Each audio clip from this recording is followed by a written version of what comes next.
Halo semuanya guys, kembali lagi sama gue Aldo di Detektif Aldo ya. Dan kali ini gue gak mau bawain kasus karena bukan channel gue juga. Jadi tapi hari ini kita kedatangan tamu karena kita mau podcast soal sejarah Indonesia bareng Ci Christine sama yang punya channel gitu. Hey Ci. Jadi lagi di studio DA ya Ci ya. Ngapain? Numpang ya? Numpang ya? Oke. Jadi kesini lagi numpang. Jadi dia udah opening. Iya. Udah opening buat gue. Dong. Iya dong. Oke, thank you Rivaldo, Detektif Aldo. Terima kasih Ci. Yang sudah Suara bagus nih ya. opening duluan.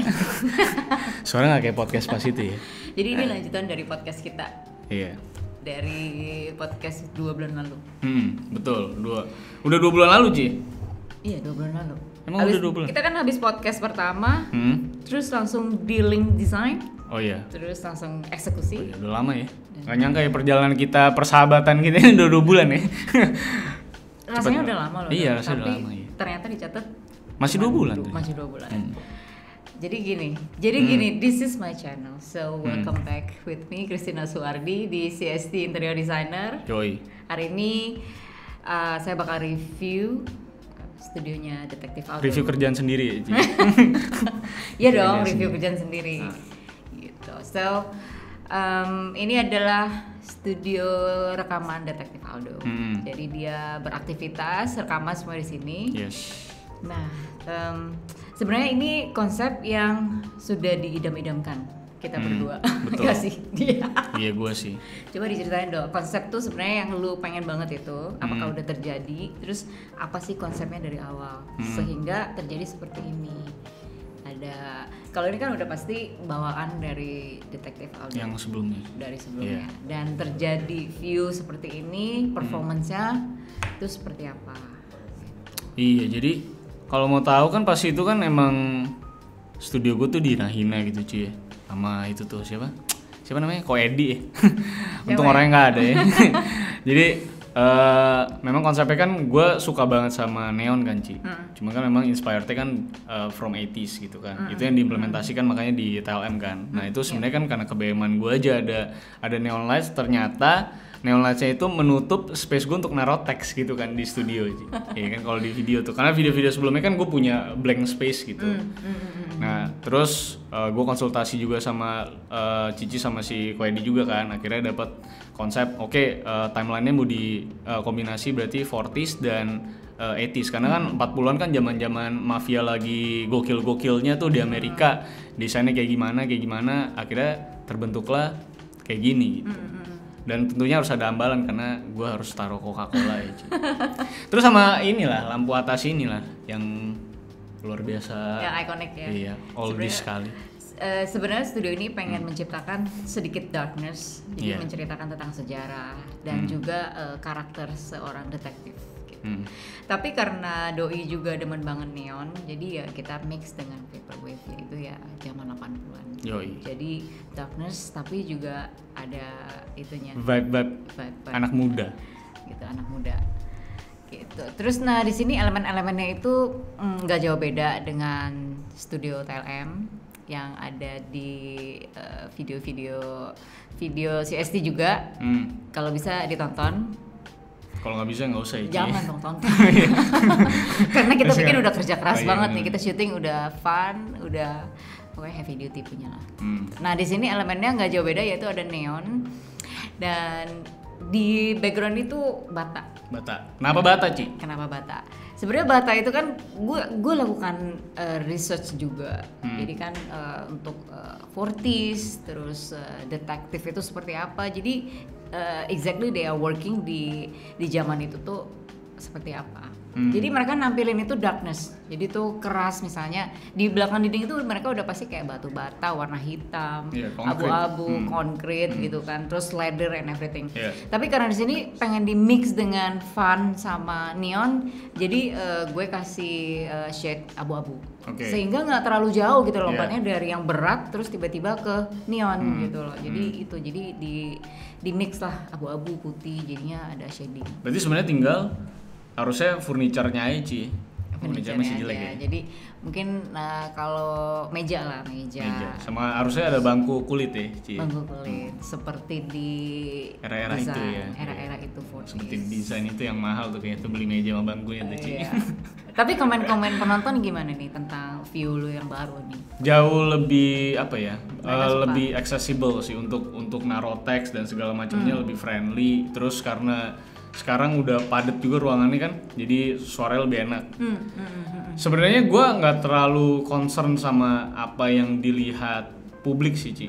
Kalau gue pribadi ya, karena gue merasa video gue majority dari mereka pendengar suara. Sebenarnya visual itu justru kepentingannya di gue. Jadi kalau gue suka, mau ada yang komplain pun gue oke aja. Tapi so far mereka suka karena memang akhirnya di mana neon itu harus berada tuh tepat sasaran sih. Nggak over lebay gitu kayak yang di sebelumnya gitu. Muka gue kayak lagi sakit kuning kan ya. Kayak lagi kena campak Jerman gitu. Kalau di sini kan aman gitu. Jadi tapi nggak bisa dong, penggemar lo tuh nggak cuman mau in the end itu mereka cuman nggak pengen cuman denger, tapi mereka juga pengen. Iya, sebagian ada yang nontonin memang kayak Koedi ya. Iya kayak Koedi, kayak gue gitu kan. Jadi mereka how you look itu it's very important to them. Iya. Gitu. Apalagi sekarang apa yang terjadi tuh udah kayaknya udah tambah fix, terus ada elemen tambahan di jendela gitu. Ini kalau dilepas New York sih bilang. New York ini. Udah nyala belum lampunya? Belum. Jadi nggak kelihatan New York. Belum. Jadi elemen-elemen di sini tuh udah cukup kompleks dan sebenarnya kita happy sih dengan yang kocaknya tuh sebenarnya harusnya cuma ngerjain DA tuh Ji. Jadi lebih lama di TLM ya. Makan ini punya gua paling terakhir ya selesainya ya daripada TLM ya. Teknisnya aja sih yang pasang bata ini yang makan waktu. Hanya pasang bata sih, sisanya tuh elemennya gampang lah kayak lampu gantung yang ikonik tuh, yang lampu TL zaman dulu itu dia kepengen. Dan sebenarnya bisa terjadi sampai hari ini tuh karena percakapan podcast kita yang sebelumnya. Terus karena kita berjodoh, kita cocok desainnya dan everything goes well sampai sekarang. Akhirnya kita intinya kalau dikerjakan sama profesionalnya sih bagus gitu. Thank you. Kalau gua kan dulu enggak gitu kan. Boleh nih bagus sih, bor gitu. Ternyata pas di frame, tidak cocok gitu. Ya kan. Tapi maksud gua yang nonton kan pasti banyak yang masih muda juga lah Ci. Banyak yang selalu lah jadi bahan skeptis gue kalau misalnya gue hire profesional, namanya juga udah profesional, pasti harganya kan agak nggak make sense, apalagi untuk para starter ya Ci, maksud gue. Atau mungkin yang udah running setengah-setengah terus lagi mau benerin studionya gitu. Lu bisa nggak sih Ci kasih gambaran kira-kira apa yang harus mereka yakini, kenapa mereka tuh harus banget gitu Ci pakai profesional gitu. Kalau gue udah tahu gitu karena kita akhirnya diskusi, lu kasih gue sketch dan sebenarnya lu mendeliver apa yang gue pikirkan kan gitu. Nah cuman bagi mereka mungkin mereka nggak terlalu penting karena lu tau lah banyak DIY dan DSB yang menurut mereka kayak gue nggak perlu banget profesional deh gitu. Nah menurut lu tuh apaan sih Ci yang sebenarnya mengharuskan ya ini harusnya gue yang masuk gitu?